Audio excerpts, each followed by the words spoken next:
एकीकडे युती संदर्भात चर्चेची पावलं जी आहेत ती पुढे सरकताना दिसत आहेत, मात्र इकडे आघाडी पुण्यामध्ये करण्याबाबत काल राष्ट्रवादीची अजित पवारांच्या निवासस्थानी बैठक पार पडलेली आहे। ही चर्चा देखील सकारात्मक झाली आणि काँग्रेसला तसं पत्र देण्याचे आदेश अजित पवार यांनी राष्ट्रवादीच्या शहर अध्यक्षा वंदना चव्हाण यांना दिले आहेत।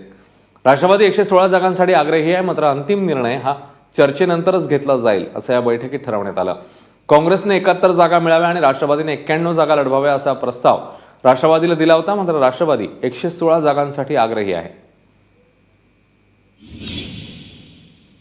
आता आमचे नगरसेवक आहेत राष्ट्रवादीचे आणि काँग्रेसचे, त्याच पर्सेंटेजमध्ये ह्यापुढे आपण उमेदवारी द्यायला पाहिजे आणि तो जर आकडा पाहिला तर 116 आणि राहिलेले 46 हे त्यांना जातात।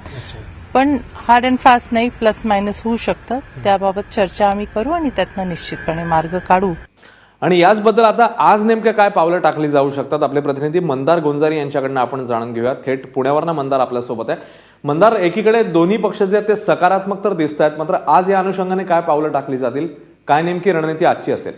अश्विन, आज बैठक होणार आहे राष्ट्रवादी काँग्रेसच्या शहराध्यक्षा वंदना चव्हाण आणि काँग्रेसचे शहराध्यक्ष रमेश बागवे यांच्यामध्ये ही बैठक होणार आहे आणि फॉर्म्युलावरती चर्चा होणार आहे।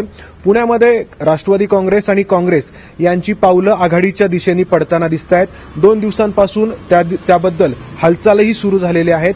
सर्वात आधी काँग्रेसकडून प्रस्ताव आलेला आहे राष्ट्रवादी काँग्रेसकडे, ज्यामध्ये काँग्रेसनी 71 जागा काँग्रेस लढवेल आणि 91 जागा राष्ट्रवादी काँग्रेसनी लढवाव्यात असा फॉर्म्युला दिलेला आहे।